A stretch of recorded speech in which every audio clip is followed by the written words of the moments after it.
Perfecto. Señora fiscal. Gracias, magistrado. La Fiscalía entonces procede a comunicar al imputado que se sigue una investigación en su contra por lo siguiente: que el día 25 de agosto del 2020, entre las 13:19 horas y las 18:49 aproximadamente, el imputado Bastián Mulhauser Aravena, usando la cuenta app base desde la dirección IP 190.101.109.137, accedió ilegalmente y de manera reiterada a la plataforma de la División de Gobierno Digital, dependiente del Ministerio Secretaría General de la Presidencia, ubicada en Teatinos número 92, Comuna de Santiago. División encargada de la transformación digital del Estado, obteniendo el imputado indebidamente información. Posteriormente, el imputado, a través de las acciones descritas realizadas por medio de la dirección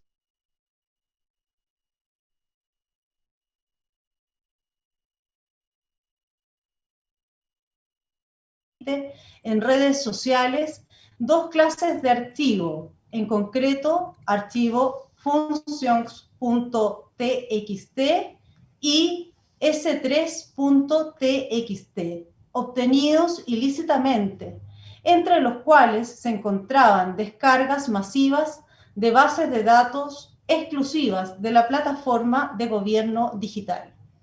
Que los hechos así descritos son constitutivos en concepto del Ministerio Público de dos ilícitos y ambos reiterados: el delito reiterado de acceso ilegal o espionaje informático, previsto y sancionado en el artículo 2 de la ley 19.223, y además el delito reiterado de difusión indebida de información, previsto y sancionado en el artículo 4 de la referida ley.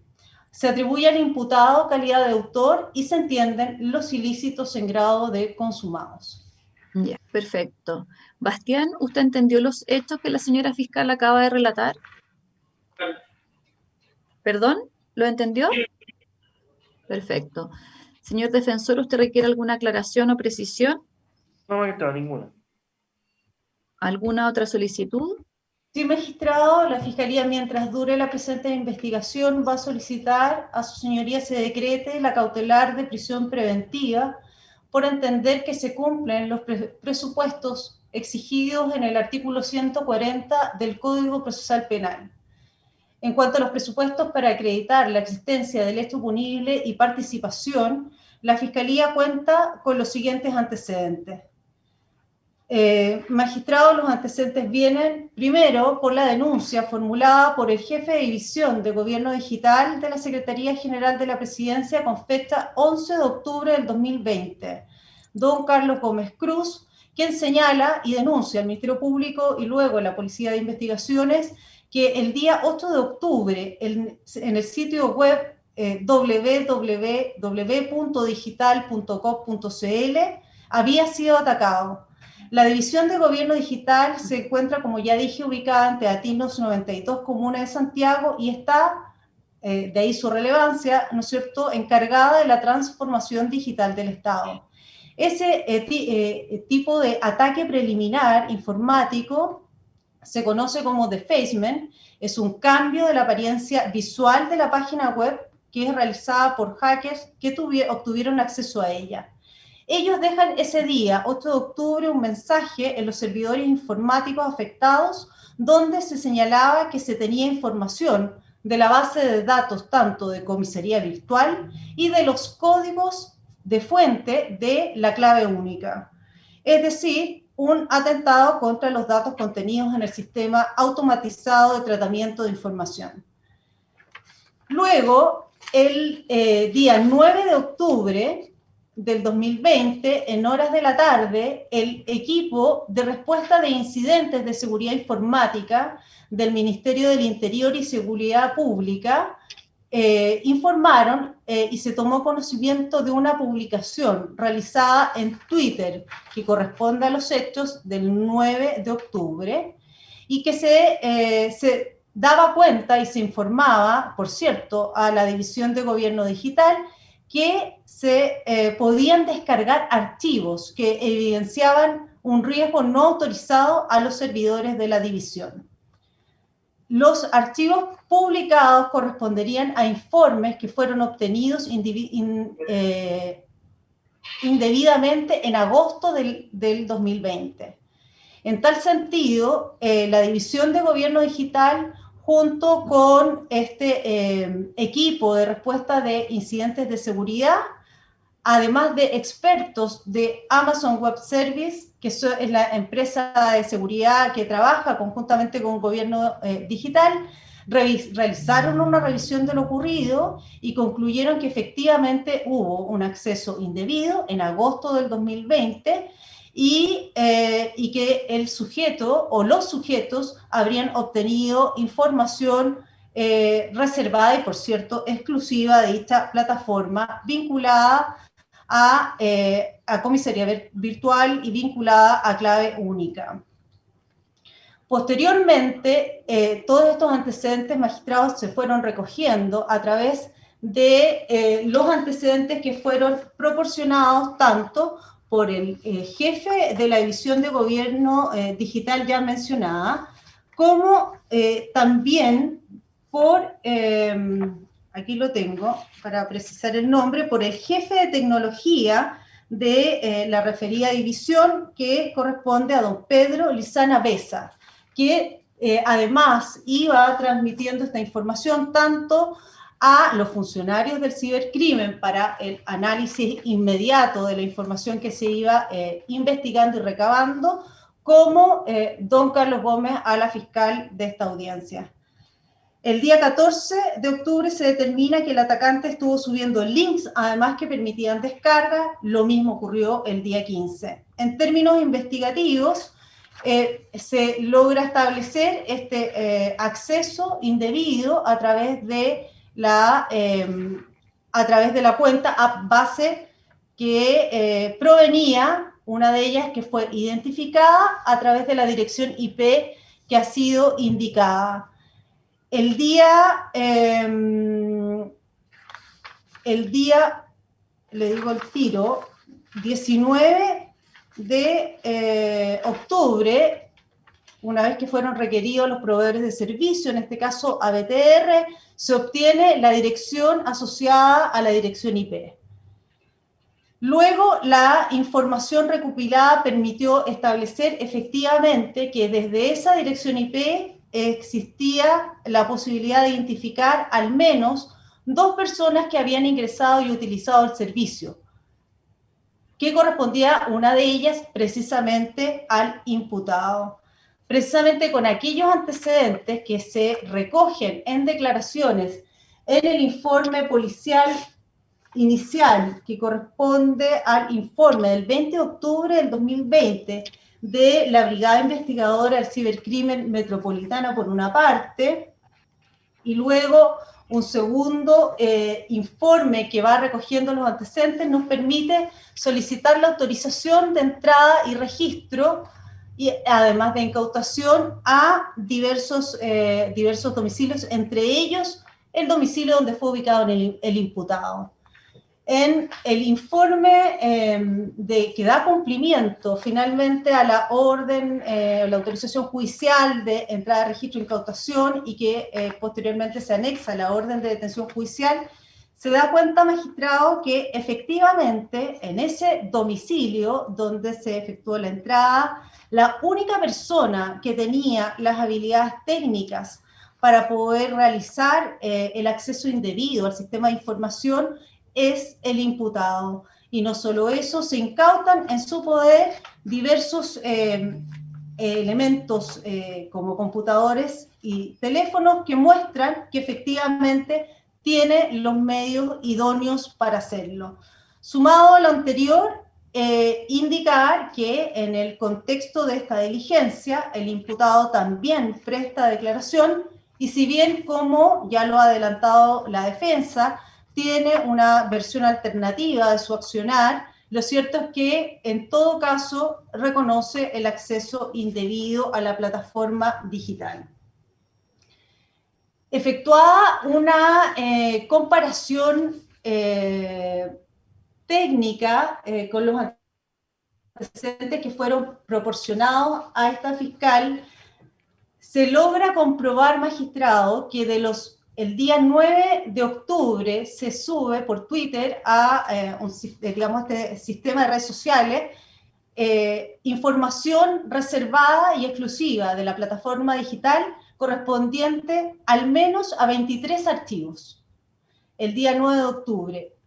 Y con el análisis de esos 23 archivos se establece que al menos 2 de ellos, que son los indicados en la formalización, son aquellos que fueron obtenidos por el imputado el día 25 de octubre. Con lo cual, entendemos que técnicamente se encuentra establecido no solamente el acceso indebido el día 25, sino también la publicación a través de terceros de esos archivos del día 25 al día 9 de octubre. Presupuestos suficientes y desarrollados acabadamente también en el informe policial de 22 de octubre del 2020, que da cuenta, bueno, de las declaraciones que fueron tomadas a las restantes personas que viven en el domicilio donde se ubica la dirección IP en cuestión y que dan cuenta precisamente de lo que hemos señalado. El análisis de redes sociales y los propios antecedentes dan cuenta que el imputado tiene conocimientos de informática suficientes y acabados. Además, trabaja en una empresa de ciberseguridad, con lo cual, entonces, además de sus equipos computacionales, por cierto, aparece manifiestamente cumplidas las exigencias derivadas de participación que exige el artículo 140. En concreto, magistrado, para las exigencias, las letras A y B del artículo 140, entendemos que hay sobrados antecedentes para aquello. Con relación a la necesidad de cautela, la Fiscalía la funda en peligro para la seguridad de la sociedad, vinculado a peligro de fuga, pero no exclusivamente, sino necesariamente al peligro asociado a la gravedad de los hechos por los cuales se efectúa la formalización. Al éxito también de la investigación, cabe decirlo, magistrado, esta es una investigación en curso, tenemos certeza que hay otros sujetos que debemos investigar, hay otras diligencias que realizar y que necesariamente se vinculan. Luego, el imputado, entendemos, es efectivamente un peligro para la seguridad de la sociedad porque él despliega con su conducta el peligro protegido por la norma. Más allá de la discusión doctrinaria sobre el bien jurídico protegido, lo cierto es que aquí hay una afectación no solamente a un sistema de información en general, sino a un sistema de información fundamental para el desarrollo de las actividades que todos hacemos a través de las plataformas asociadas al Estado. Es de público conocimiento la relevancia de la plataforma de comisaría virtual, la relevancia de la clave única como sistema de password o identificación para poder realizar trámites con el Estado a través de distintas instituciones. Todo eso demuestra, magistrado, el peligro para la seguridad de la sociedad y la afectación que no solo puede derivarse o concluirse respecto de una plataforma en particular, sino respecto finalmente de todos los ciudadanos.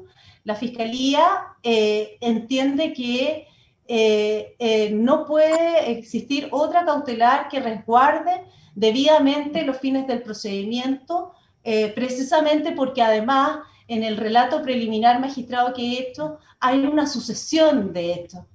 Esto parte el 25 de agosto respecto a este imputado, pero devienen otros sucesos, se le imputan esta formalización hechos del 9 de octubre, pero hubo otro evento el 8 de octubre, luego el 14 y 15, es decir, hay una hay un peligro también asociado en la continuación de estos derivados de este acceso ilegal. En ese sentido, magistrado, la Fiscalía entiende que cumple los presupuestos y finalmente informar que además, de acuerdo al mérito de su extracto de afiliación, el imputado registra una sentencia condenatoria por el delito de robo con intimidación de fecha 23 de junio del 2013, que de acuerdo al mismo extracto está cumplida el 15 de julio del 2016. Es decir, toda pena probable, siendo una prognosis de pena asociada a los hechos por los cuales ha sido formalizado, es necesariamente de cumplimiento efectivo. Pero me hago cargo también de la prognosis de pena, magistrado. El acceso indebido, de acuerdo al artículo 2, tiene asignada una pena de presidio menor en su grado mínimo a medio por un solo hecho. La Fiscalía entiende que con estos antecedentes, que son preliminares y que, por cierto, debemos agotar las pericias forenses respectivas, a su respecto, por el acceso ilegal, con una reiteración, al menos, o su pena mínima, es de 541 días de privación de libertad.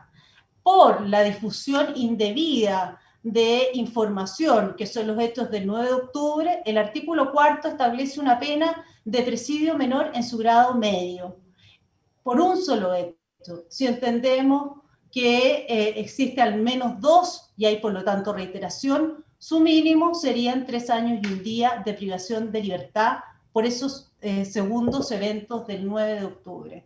En definitiva, magistrado, por tener sentencias condenatorias, incluso con penas mayores a aquellas que nos convocan el día de hoy, pero fundamentalmente por el lugar de comisión del hecho, el carácter del delito, los riesgos asociados, el bien jurídico protegido, no solamente en cuanto a sistema de información, sino fe pública, entendemos que la prisión preventiva es la única que resguarda debidamente los fines del procedimiento en esta causa.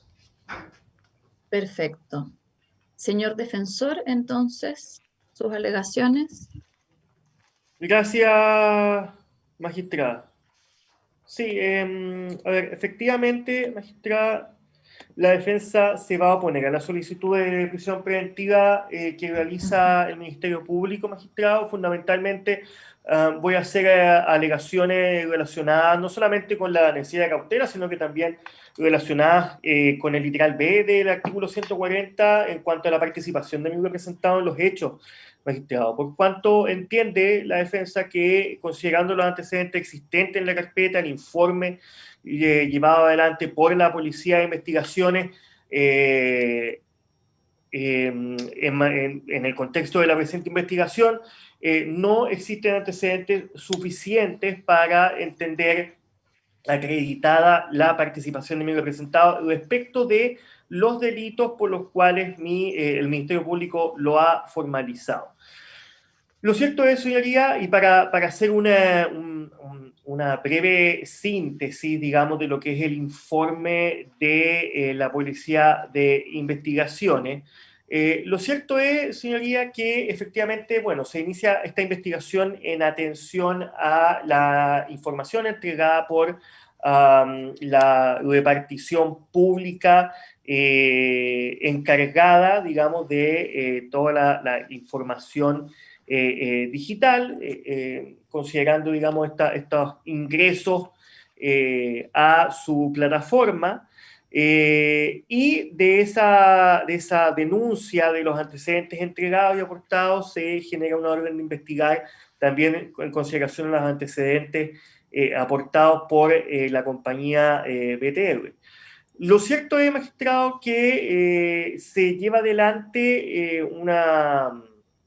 una serie de diligencias, en primer lugar, digamos, de toma de declaraciones de testigos que son fundamentalmente la pareja de mi representado, el cuñado de mi representado, que voy a indicar en algún momento que tiene cierta relevancia, y también la pareja del cuñado de mi representado, todos viven en una casa habitación en la comuna de Limache, donde además viven personas de la tercera edad, según declaran ellos, y en específico el único antecedente, digamos, que ellos aportan a la investigación es que fundamentalmente la persona que tiene conocimientos informáticos en la casa es mi representado porque él es ingeniero informático y trabaja en temas informáticos, sin tener mayores conocimientos, digamos, fundamentalmente de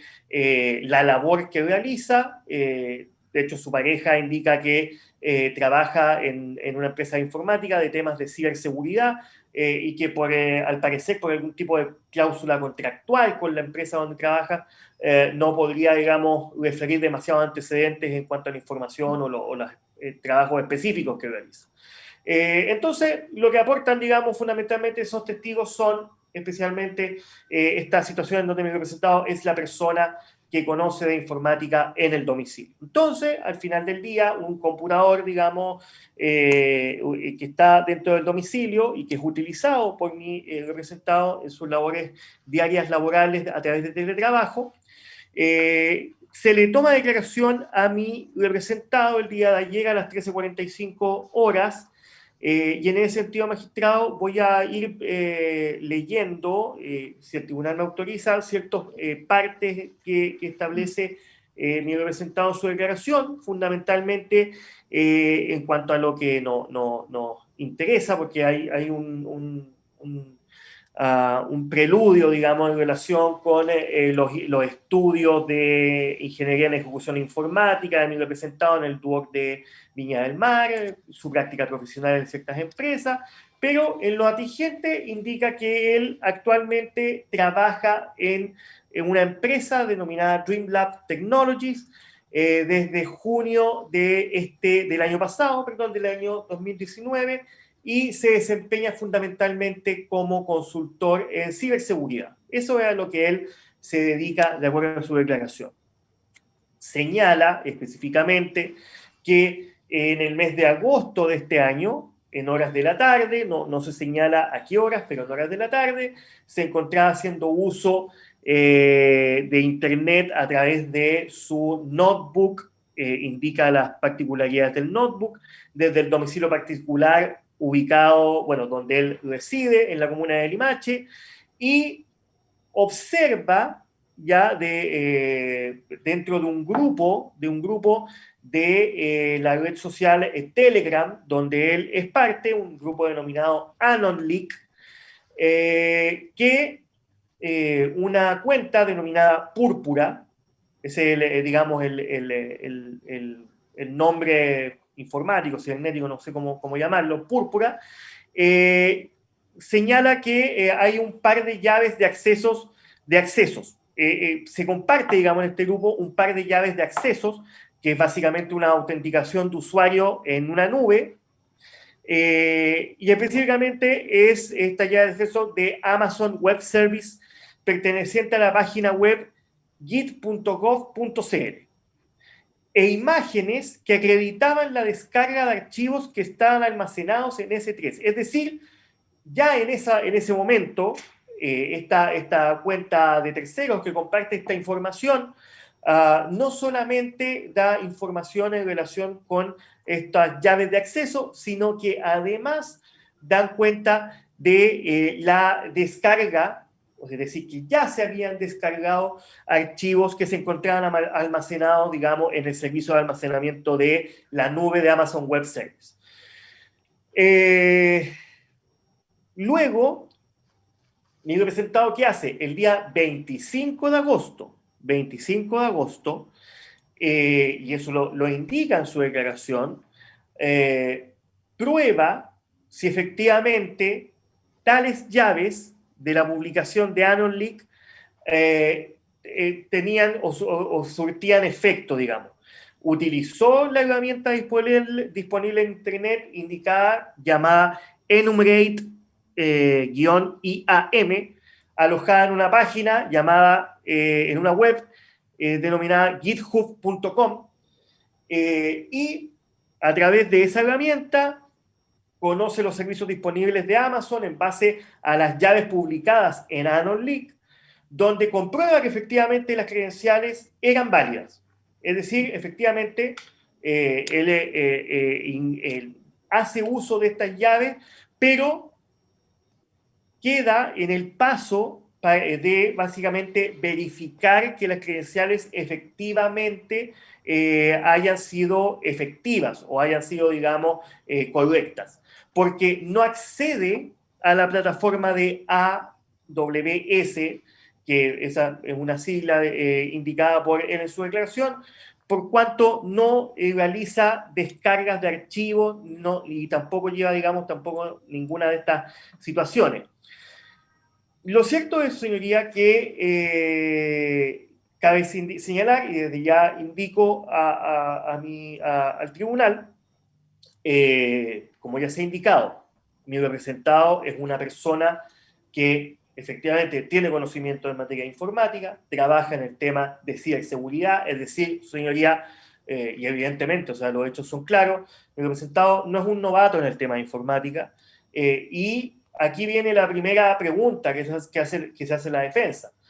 Si una persona avesada en el tema de ciberseguridad quisiera hackear una cuenta del gobierno, parece un poco extraño, hay que decirlo, que mi representado utilice su línea de internet general de conocimiento público con una IP completamente rastreable para efecto de llevar adelante esa actuación. O sea, eso quizás se puede esperar de alguien amateur, de un newbie, digamos, dentro de el tema, digamos, del mundo del hackeo. Pero una persona que tiene conocimiento, es una conducta completamente ilógica exponerse de esa forma para llevar actos como los que señala el Ministerio Público. Y además, considerando, su señoría, considerando lo que él señala en su declaración y que es avalado por el informe de la Policía de Investigaciones. Específicamente, mi representado señala en su declaración que él tiene contratado 2 servicios de VPN. ¿Qué es básicamente un servicio de VPN, señoría? Es un servicio que permite ocultar la identidad en el mundo informático, es decir, esconde la dirección IP y esconde otros datos de contacto o de conocimiento de la persona, ¿ya? Y de hecho los indica. Tiene contratado el servicio ExpressVPN y ProtonVPN. De hecho, indica en su declaración, yo a través de estas plataformas de VPN, estos servicios, me contrato, o sea, me conecto generalmente a Miami, Italia, Francia, Japón, todos dentro de este marco que genera esta aplicación, como ya le indicaba, de completa, digamos, secreto de los datos de identificación del usuario de la cuenta de Internet. Y en este caso, señoría, no fueron utilizadas por mi representado. No fueron utilizadas por mi representado, pudiendo haberlo hecho y evidentemente buscando generar algún tipo de impunidad de su acto. Él, por el contrario, hace y genera el actuar y lo que reconoce su declaración a través de una cuenta común y silvestre como cualquiera de nosotros tiene en su domicilio de una empresa bastante conocida como BTR, que incluso es capaz de entregar su IP y ubicarlo en un específico domicilio en la comuna de Limache, donde mi representado ayer fue detenido. Entonces, sumado a ese punto, señoría, lo cierto es que, a ver, pareciera ser, yo la verdad es que no tengo, al menos en la información que me entregó Fiscalía, pareciera ser que esa información fue publicada en una cuenta en la red social Twitter. No existen, al menos, no digo que no existan, pero al menos en la copia que yo tengo enviada por el Ministerio Público no aparecen, digamos, ningún pantallazo ni algún registro relacionado con esa publicación en redes sociales y que estaría ligado a una cuenta de Twitter denominada El Turista _1. Esa sería la cuenta en Twitter. Hay que señalar además, señoría, que esta operación, digamos, indicada por el Ministerio Público, si no me equivoco, en sus alegaciones respecto de la denuncia que hace las Express y que tiene el nombre, el defacement, que el defacement es básicamente cambiar la interfaz de una página web, es decir, cambiar la apariencia. Ya eso es un defacement de la página web digital.gov.cl. Mi representado en su declaración da cuenta de que tuvo conocimiento el día 16 de octubre, a eso de las 12 del día, y tuvo conocimiento a través de la publicación que se hace de esta maniobra en este grupo de Telegram denominado AnonLeak, ¿ya? Y en ese sentido, ahí mi representado indica en su declaración que visita efectivamente el portal ya indicado de digital.gov.cl y efectivamente se da cuenta que la interfaz de la página había sido modificada.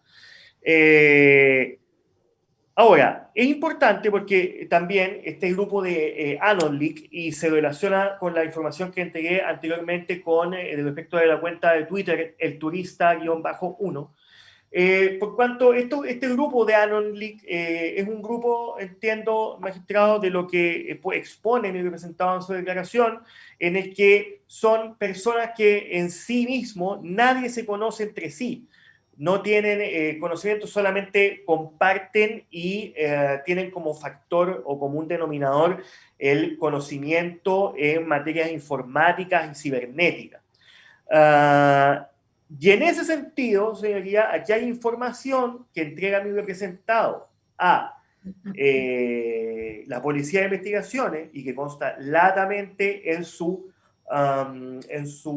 declaración en cuanto a que existiría una tercera persona que tendría participación en estos hechos, que por ser materia de investigación, o sea, está el nombre de la persona en la declaración de la Policía de Investigación, ante la Policía de Investigaciones, y está un apodo, digamos, una chapa en el mundo de la ciberseguridad, se podría decir, que es Mr. H.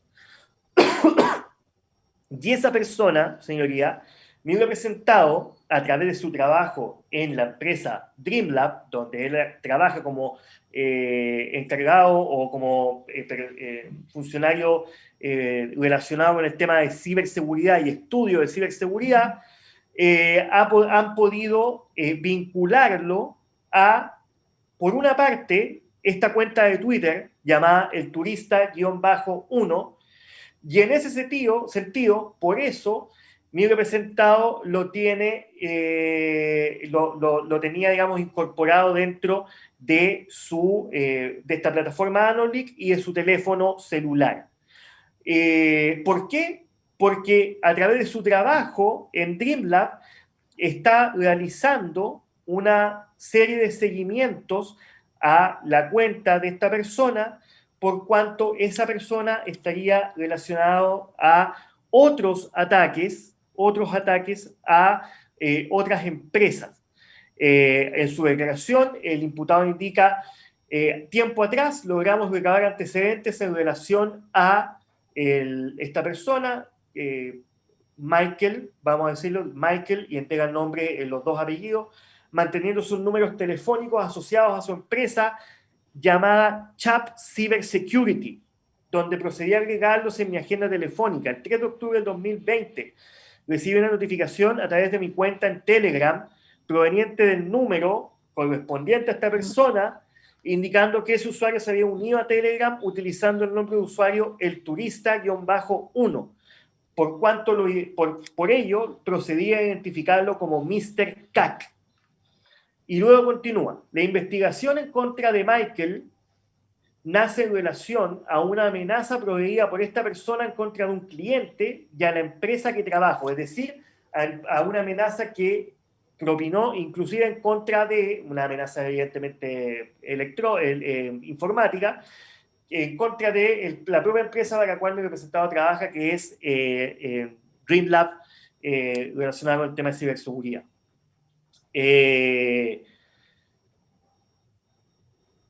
Y en ese sentido es la declaración de mi representado, magistrado, en la presente causa. Hay que señalar, magistrado, que además de lo ya indicado precedentemente en cuanto a que el señor Milhauser se habría supuestamente, de acuerdo al Ministerio Público, a la investigación, conectado desde su plataforma, digamos, común y silvestre de cuenta domiciliaria, sin utilización de plataforma o sistemas de ocultamiento de identidad cibernética. Sumado a eso, hay que indicar que el Ministerio, la Policía de Investigaciones, cuando llega al domicilio del señor Mulhauser, o donde vive, digamos, actualmente, que es esta casa, digamos, de su pareja, el Ministerio Público, con autorización o sea, la PDI, con autorización del imputado, incautó todos y cada uno de los equipos que tiene o con los que cuenta mi representado, como computadores, como discos duros. En la carpeta de investigación aparece, digamos, un exhaustivo listado de diversos notebooks, por ejemplo, el notebook marca Dell, que indica el señor Mulhauser en su declaración, un teléfono celular, también unos discos duros externos, y en ese sentido, señoría, claro, la prueba, lo que ha indicado esta información, digamos, incipiente que ha obtenido el Ministerio Público, hay que decirlo, incipiente, porque el propio Policía de Investigaciones en su informe indica que la información que se puede tener a la fecha no es toda la información, porque se debe realizar un trabajo mucho más exhaustivo de búsqueda de datos, de conexión de los datos con el mismo para ver si efectivamente existe alguna participación, alguna descarga, etcétera, etcétera. Pero de las cosas primordiales que indica, y de manera incipiente, el informe de la Policía de Investigaciones indica que efectivamente mi representado, a través del notebook marca Dell, posee una historial de navegación en distintos sitios asociados al dominio kit.gov.cl, que es algo, digamos, que él, de hecho, declara y declara a la Policía de Investigaciones, como señalé anteriormente, y también, obviamente, la navegación en plataforma Amazon Web Service en un día durante el mes de agosto, relacionado con un dominio s3.amazonaws.com, que también está enmarcado dentro de lo que mi representado señaló y que había hecho específicamente a través de su notebook marca Dell. También lo que ya he señalado y que también mi representado lo indica en su declaración, el examen que se hace respecto del teléfono celular de mi representado, el cual da cuenta de los registros de la mensajería instantánea en Telegram y del contacto que es el turista asociado a un número de teléfono, y que también mi representado lo indica en su declaración y que explica por qué lo mantenía en atención a esta investigación paralela que estaba realizando a través de su empleador por ataques a empresas e inclusive también en contra de Dreamland. Hay un disco duro que en verdad da cuenta de unas carpetas de ruta y dos carpetas vinculadas a máquinas virtuales, que efectivamente máquinas virtuales que son utilizadas de manera común y periódica por alguien que es encargado y asesor de una empresa de ciberseguridad. O sea, aquí señoría, es como que se hiciera o se tomara como antecedente de participación encontrar 3 kilos de carne en la casa de un carnicero. O sea, es evidente que una persona que tiene una determinada función, como el señor Mulhauser, va a tener y va a utilizar periódicamente máquinas virtuales, va a utilizar evidentemente también plataformas de ingreso, etcétera, etcétera. Y quiero destacar lo que indica, como ya señalé anteriormente, magistrado, que la Policía de Investigaciones dice que para realizar el examen completo de la evidencia almacenada en los discos duros y contrastar la información aportada por la parte afectada, considerando que existen discos virtuales dentro de las unidades, se requiere un mayor tiempo de procesamiento. Es decir, a esta fecha, señoría, ese procesamiento duro de confrontación de datos entre la información del denunciante y la información que fue incautada en poder del señor Munhauser no existe. No existe. Lo único que existe son estos datos incipientes de IP y eso. O sea, no existe, digamos, antecedente de mayor peso que los ya indicados. Para ir finalizando, magistrada,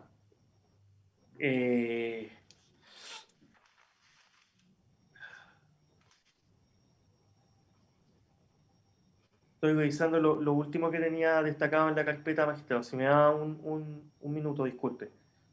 No hay problema. Ya, en el informe pericial de fecha de hoy día, del día de hoy, el informe pericial 150-20,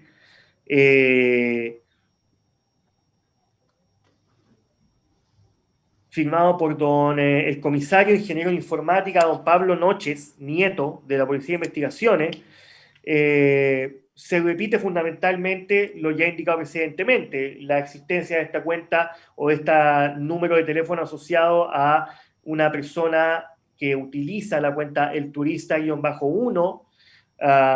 Repite también la existencia de las máquinas virtuales, y también repite la necesidad de tiempo para poder evidentemente generar un trabajo de mayor calidad y mayor precisión respecto de la confrontación de los datos de las fuentes a los cuales tienen, digamos, acceso la Policía de Investigaciones. En ese sentido, magistrado, entendemos que al día de hoy, más allá, magistrado, de la existencia de esta ligazón de la IP, no existe antecedente claro que permitan presumir la participación de mi representado, porque lo cierto es que mi representado en su declaración lo que lleva adelante o lo que señala es que él utiliza las llaves de acceso compartidas en este grupo Anonlix para efectos de verificar si efectivamente tenían fiabilidad y servían, digamos, para ingresar a esta plataforma web. Pero lo cierto es que no existe ningún antecedente al día de hoy que permita acreditar primero que mi representado haya ingresado, es decir, haya traspasado el umbral de este acceso, de esta clave de acceso, para efectos de poder ingresar y, digamos, hacer uso o observar información reservada. Y por otra parte, tampoco existen antecedentes evidentes o que al menos en esta etapa procesal permitan hacer entender de que mi representado haya descargado los archivos y los haya difundido. Y ese trabajo, evidentemente, incluso, y aquí reitero lo que dice la Policía de Investigaciones, no se ha hecho porque la investigación, la detención fue ayer, los elementos fueron incautados ayer, y esto no existe. No existe, no se ha podido hacer esa confrontación. Entonces, en esa circunstancia, magistrado, entendemos que en este estado procesal la participación de mi representado está en duda. En cuanto a la necesidad de cautela, magistrado, efectivamente, mi representado tiene una condena del año... si no me mal recuerdo, cumplía el año 2016, no me recuerdo el dato, el tribunal, digamos, me perdonará si me equivoco en la fecha, pero tiene esta condena, probado con intimidación, es cierto, pero aún así, magistrado, de acuerdo a los hechos por los cuales mi representado ha sido formalizado, las alegaciones que he indicado precedentemente relacionadas con una falta de participación o de elementos que acrediten la participación y la dudosa configuración en ese sentido de el tipo penal del artículo 4 de la ley 19.223 respecto de la difusión indebida de información, por cuanto entendemos que no existe antecedente de esa situación. Eventualmente se podría indicar que lo que podría existir quizá es una conducta tentada, habría que ver el iter criminis y la factibilidad, digamos, por la naturaleza del delito, de una conducta del artículo 2 de la ley 19.223 relacionada con el espionaje informático. Pero lo cierto es, señoría, que el espionaje informático tiene una pena que va entre los 61 días y los 3 años. Y lo cierto también, magistrado, es que si la conducta es en un grado imperfecto por esta situación que el mismo imputado reconoce en cuanto a que ingresó, o sea, utilizó las claves y las llaves de acceso sin ingresar a la plataforma en sí misma ni descargar archivos, lo cierto es que incluso podría ser eventualmente una conducta en un grado imperfecto, que haría evidentemente una pena a aplicarse mucho más favorable o menos, de menor gravedad que la haya indicada en el artículo 2. Aún así, su señoría, nos encontramos en un escenario donde la pena es de presidio menor, o sea, es una pena, digamos, de simple delito. Entonces, en tales circunstancias, magistrado, entendemos que evidentemente la necesidad de cautela no es de tal gravedad como para imponer la prisión preventiva. A su vez también indicar, señoría, que mi representado, si bien es detenido por orden verbal, en ningún momento se intenta dar a la fuga. Él es detenido en su domicilio, en el segundo piso de su domicilio, en donde se encuentra la estación de trabajo que tiene. Él además entrega todos sus mecanismos de conexión, como el computador, como el celular, como los discos duros. Es decir, hoy el imputado no cuenta con ninguno de los elementos con los que, según el Ministerio Público, podría eventualmente poner en peligro la investigación. Está todo en poder de la Policía de Investigaciones. Entonces, malamente se puede dar esta situación de poner en peligro los actos de investigación. Segundo, de un eventual peligro de fuga, porque evidentemente no hay ningún indicio de que así fuera, ya no solamente porque la Policía de Investigaciones lo detiene en el domicilio y él no hace ningún intento por darse a la fuga, sino que además porque él coopera y colabora en todo momento con la Policía de Investigaciones, inclusive declarando ante la Policía de Investigaciones, y además por el quantum de pena. Magistrado, entendemos que aquí no existe una situación que amerite la prisión preventiva. En ese sentido, magistrado, la defensa va a solicitar se impongan cautelares, pero cautelares para mantenerlo vinculado al procedimiento, y en ese sentido, magistrado, voy a proponer una firma de carácter mensual y una prohibición de salir del país, magistrado, para efectos de mantenerlo vinculado al procedimiento. Me parecen cautelares que son razonables y proporcionales a los antecedentes que existen en la causa y a una eventual prognosis de pena. Eso, magistrado.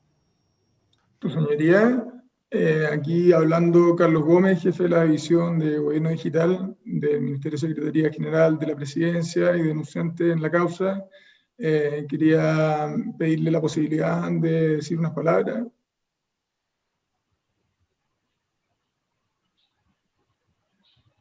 No se escuchó la respuesta, su señoría. No, perdón, mi pregunta es si entiendo que no hay querella presentada. Aún no, su señoría. Ya. Prefiero que todas las alegaciones en este punto, entonces, y que Sería está en muy el contexto de la breve. cautelar, las haga el Ministerio Público. Está bien. Señora fiscal, ¿algo más que agregar? Sí, magistrado, por supuesto, hacerme cargo de las alegaciones vertidas por la defensa. Discrepa, por cierto, el Ministerio Público de la interpretación que hace la defensa, tanto de los dichos del imputado, o si pueden ser ponderados o no como colaboración, como de los antecedentes que existen en carpeta. Efectivamente, la División de Gobierno Digital entrega permanentemente antecedentes no solamente a Policía de Investigaciones, sino también a la fiscal que suscribe. Y es ahí donde tenemos certeza, magistrado, del ingreso indebido, al menos en 2 oportunidades, porque cuando se efectúa la publicación el día 9 de octubre, hay 2 archivos que solo, única y exclusivamente, se obtienen el día 25 de agosto desde la dirección IP. La dirección IP es la que vincula técnica y científicamente al imputado con la comisión del hecho. De manera que no es una apreciación, es evidente que él ingresa, descarga estos 2 archivos porque esos mismos archivos, bajo la hora y la dirección IP, son los que se publican a través de terceros el día 9 de octubre. Eso por una parte. Y segundo, con relación a la alegación que vierte la defensa de que el imputado en realidad, por su condición de ingeniero informático, consultor de ciberseguridad, lo que hace es verificar si efectivamente hay una fuga de información en esta plataforma especial. Magistrado, es como que dice, entro a mirar, estoy viendo si es verdad, como tratando de modificar la intención asociada a la conducta. Pero lo cierto es que la descripción normativa del acceso ilegal se cumple igualmente, pero en este caso con mayor razón, porque si le diéramos crédito a los dichos del imputado sobre ese punto, ¿qué es lo que hay? Si uno sigue su versión, es el sujeto obtiene estas claves exclusivas de un portal distinto y que sabe que es para entrar al gobierno digital, y luego entonces sabe que son específicas, sabe que cuando ingresa utilizando esas claves infringe las medidas de seguridad y accede a un sistema de información del cual no tiene autorización. El dolo a su respecto se hace evidente, magistrado, porque no es una persona que está probando desarrollar sus habilidades de informática, trabaja en una empresa de ciberseguridad. Con mayor razón, él no puede hacerlo, aunque ahora nos diga, o le diga a los funcionarios policiales, o lo diga a la defensa del tribunal, que lo hace solo para ver que no pase nada. Se comete el delito igual. Existe jurisprudencia que sanciona el acceso indebido, el espionaje informático, cuando el empleador le entrega la clave de acceso al investigado y el imputado utiliza esa clave para fines indebidos. Aquí, con mayor razón, magistrado, él sabe que las claves son indebidas, él sabe que son medidas de seguridad de la plataforma de gobierno digital, él sabe que no debe acceder y lo hace. Buenas intenciones, todos tienen buenas intenciones, magistrado. Nadie quiere matar a otro, pero va y lo mata. Entonces, él dice, yo no quiero, pero va y lo hace, accede, y legalmente incurre en la conducta descriptiva, descrita por la norma, y de la misma manera, técnicamente se acredita que esos archivos que se obtienen desde esa dirección IP, 2 archivos, son los mismos que se publican el día 9 de octubre. De manera que, magistrado, entendemos que hay prueba suficiente para acreditar participación. Y volver a la necesidad de cautela que la morigera la defensa, diciendo que, bueno, es un delito informático, la pena asignada al delito, pero, magistrado, el acceso ilegal, la difusión indebida, la plataforma de la cual estamos hablando, todos tenemos claves únicas para poder acceder a servicios del Estado, es decir, los riesgos asociados, es evidente la gravedad de los hechos, magistrado. Eso. Ya. Señor defensor, para cerrar el debate, ¿algo más que agregar?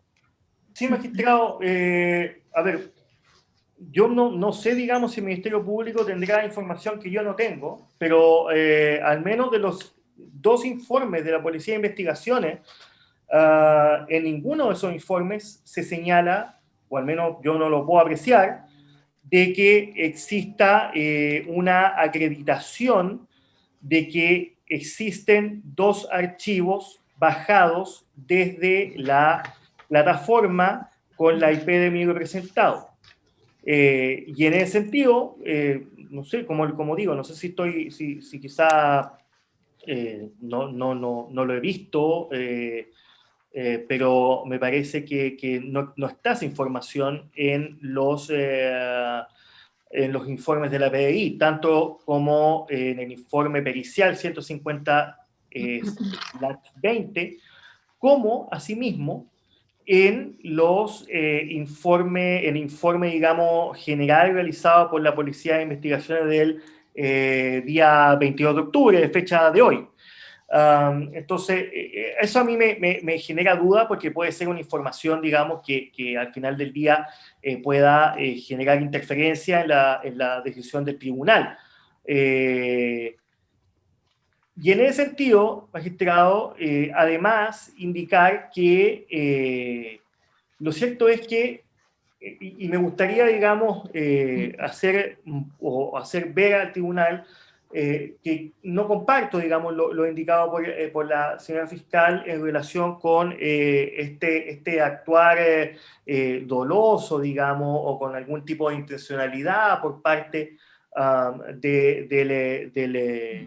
del imputado, porque finalmente el magistrado está su declaración y hay elementos objetivos que avalan su declaración en relación a que él hace un uso reconocido por él de estas claves de acceso obtenidas a través de este grupo de Telegram, pero que a posterior, una vez verificada que esas claves de acceso correspondían, no continúa, digamos, en adelante con ninguna otra circunstancia o con ninguna otra conducta.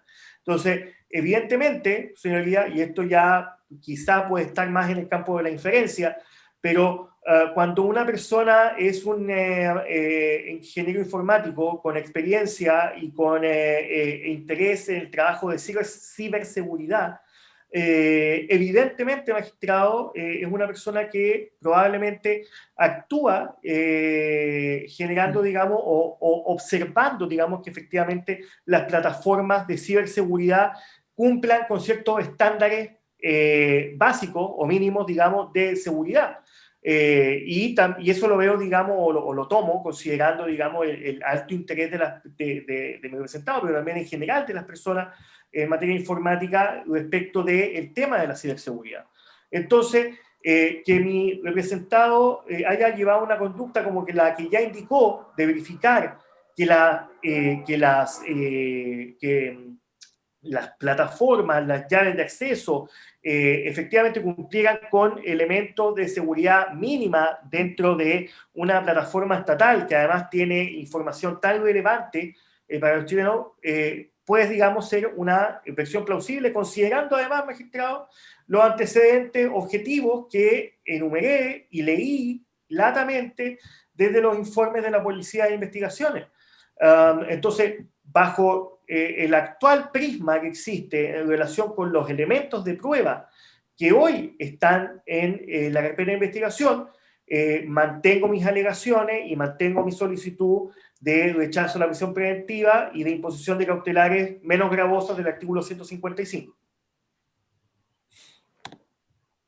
Si nada más tienen que agregar los intervinientes, entonces el tribunal va a resolver la solicitud del Ministerio Público en orden a decretar medida cautelar de prisión preventiva Magistrado, respecto al imputado. Dígame. Solo para hacer presente que tengo a la vista el desarrollo de los antecedentes específicos de los archivos, bajados sus 23 archivos que están nominados técnicamente y que son los mismos que se vinculan al acceso del día 9 y que están especificados con sus numeraciones, horas, en fin, con toda la especificación técnica asociada a los archivos, magistrados. Lo tengo en mi poder, lo puedo exhibir, si su señoría lo estima. Perfecto. Bueno, continuando entonces, a propósito entonces de la medida cautelar solicitada por el Ministerio Público, lo cierto es que entender y dejar en claro, dígame. Escucha, discúlpeme que la interrumpa, pero es que ese punto que señala la fiscal me parece que es relevante, porque si es lo que yo estoy observando en el informe pericial, de la Policía de Investigaciones, lo que existe no son tablas de descarga de archivos. No. En el punto 3.2.1 se señala un historial de navegación en relación a sitios web. Y es ahí donde hay variados, seguramente deben ser al menos 20 elementos de navegación con fecha, con hora y el título, ya el título de básicamente lo que se realizó, ¿ya? Y en la segunda se señala, luego, en otro gráfico, en la siguiente captura de pantalla se aprecia los registros de navegación asociados a Amazon ws.com, donde también son registros de navegación, en general, la gran mayoría, de la plataforma Google. Entonces, señoría, no sé si existe algún otro elemento que pueda constar en ese informe oficial de la PDI, porque aquí, al menos en este, no consta, digamos, ninguna acreditación de descarga de documentos. Ya, esperemos. Señora fiscal, y para terminar el debate, ¿algo que señalar a propósito de ese último punto? Sí, magistrado, es que son informaciones distintas. Uno es el informe pericial forense que dice relación con los antecedentes obtenidos que están en proceso de análisis. Hay una información preliminar que viene acompañada del informe, y otra son los antecedentes que son remitidos directamente por Gobierno Digital, que dan en la información específica de los 23 archivos, de sus particularidades y de la vinculación asociada a la dirección IP. Ya, perfecto. Nada más entonces, supongo, para poder terminar o continuar con la resolución. Perfecto. Nada, buena defensa, magistrado. Gracias. Perfecto. Entonces, en cuanto, en primer término, a los presupuestos materiales, y entender que efectivamente en esta etapa procesal nos encontramos en un contexto de debate de medidas cautelares. El tribunal hoy día no debe arribar a una convicción más allá de todo razonable de la imputación de la Fiscalía en la participación, solo verificar la concurrencia antecedente, que por un lado justifiquen la existencia de los delitos por los cuales el imputado ha sido formalizado, y que además permitan presumir fundadamente su participación en calidad de autor en estos ilícitos. Desde esa perspectiva, entonces, entender que el Ministerio Público ha hecho valer al efecto una serie de actividad investigativa desplegada por funcionarios policiales y que, en definitiva, siendo temas tremendamente técnicos, permiten al tribunal entender que pudo trazarse una ruta, precisamente que esta ruta se traza desde el levantamiento de la información relativa al ID, que precisamente permite ubicar físicamente el lugar donde se habrían hecho, por un lado, las descargas y las respectivas publicaciones. Esto está avalado, como indicaba, por la actividad investigativa desplegada por los funcionarios policiales, y que en definitiva se vincula además a esto, o refuerza esta imputación de la Fiscalía, toda la actividad investigativa que se despliega a propósito de la diligencia entre registro e incautación en el domicilio que arrojaba este seguimiento y que en definitiva permite llegar a este IP. Estos antecedentes entiende el tribunal que, incluso en vinculación con lo declarado por el propio imputado, quien en definitiva reconoce el acceso a esta información, obviamente con matices a propósito de su teoría del caso, pero para lo que es relevante al tribunal, es establecer en esta etapa el acceso al imputado a información, y que no obstante cuál fuese el objetivo del imputado a propósito de lo señalado por la defensa en orden a que tenía por interés verificar como los estándares de seguridad, que se cumpliesen los requerimientos de seguridad, lo cierto es que era una información a la cual no tenía acceso autorizado, y que desde esa perspectiva entonces permiten hoy día a esta juez acreditar la existencia de los delitos por los cuales el imputado fue formalizado el día de hoy. Esto es tanto las infracciones al artículo 1 como el artículo 4 de la ley 19.223, y esto en carácter de reiterado por la cantidad de veces y archivos que se vinculan a esta imputación. Teniendo presente esto, entonces, en cuanto a la materialidad de la medida cautelar, desde la necesidad de cautela, tener en consideración, y por lo tanto para sopesar la imposición de esta gravosa medida cautelar, teniendo en cuenta que efectivamente es el propio legislador el que no vincula a estos ilícitos unas penas de aquellas graves como las que contempla para otros ilícitos el legislador. Pero lo cierto es que, en primer lugar, los ilícitos que se imputan en carácter reiterado, y esto haciendo la vinculación al tribunal o aterrizando al tribunal al día de hoy el escenario de una sentencia condenatoria en el caso que esto ocurra, pena que a propósito de los antecedentes anteriores del imputado es una pena de cumplimiento efectivo sí o sí, que además el legislador entrega una serie de directrices en el artículo 140 para efectos de estimar si la libertad del imputado es o no peligrosa para la seguridad de la sociedad.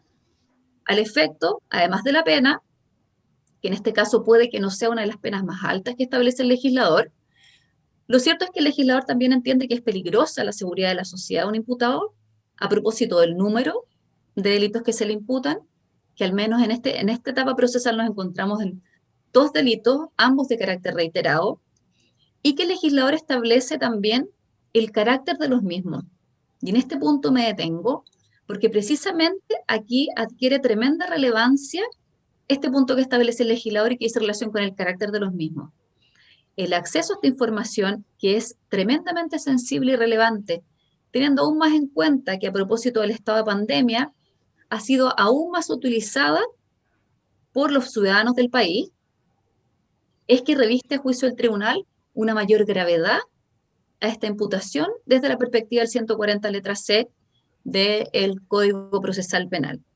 Por lo que en virtud de estas consideraciones es que efectivamente el tribunal, y todo siempre también en vinculación con los principios que inspiran las medidas cautelares de proporcionalidad, necesariedad y suficiencia, llegar a la conclusión que efectivamente la libertad del imputado hoy día constituye un peligro para la seguridad de la sociedad y que por lo tanto corresponde al efecto decretar la medida cautelar a su respecto de prisión preventiva. Por lo que teniendo en cuenta todo esto, los señalado, se va a acceder al solicitado por la señora fiscal, decretando entonces esta cautelar respecto al imputado. Eso en cuanto a las cautelares, plazo de investigación. Magistrado, la Fiscalía insta por un plazo de 180 días. Evidentemente justifico en la necesidad de pericia y múltiples antecedentes que debemos seguir indagando en esta causa. Tenemos requerimientos internacionales respecto de proveedores de servicios, estamos a la espera de respuesta, hay muchas diligencias que tenemos que trabajar aún en esta investigación. Ya, perfecto. Señor defensor. Sí, magistrado, considerando que mi representado quedó sometido a la prisión preventiva, la defensa va a solicitar que el plazo se ajuste a ello y sea de 90 días. Perfecto. Bueno, resolviendo el tribunal y que necesariamente debe tenerse en consideración las diligencias que debe realizarse por el Ministerio Público y en el sentido que se tiene en consideración la medida cautelar que se ha decretado el día de hoy, pero entender que se corren en carriles paralelos y que en definitiva siempre existe la posibilidad de la defensa en orden a revisar el régimen cautelar que pesa respecto al imputado, que el tribunal va a determinar en principio el plazo de investigación en 180 días a contar del día de hoy. ¿Alguna otra petición? No por la Fiscalía, magistrado. Solicitaría, magistrado, desde ya copia de audio de la audiencia. Perfecto. Necesito que usted, al término de la audiencia, en el chat de la reunión, remita su correo electrónico, va a quedar autorizado desde ya en el acta de la audiencia, pero así el informático se lo remite porque de esa manera estamos funcionando actualmente. No sé si la señora fiscal también lo requiere de esa manera. Sí, magistrado, igual sería bueno, gracias. Perfecto. Entonces, si no hay más peticiones, se dispone ingreso del imputado y término la audiencia. Hasta luego, magistrado. Hasta luego. Hasta luego, Alicia.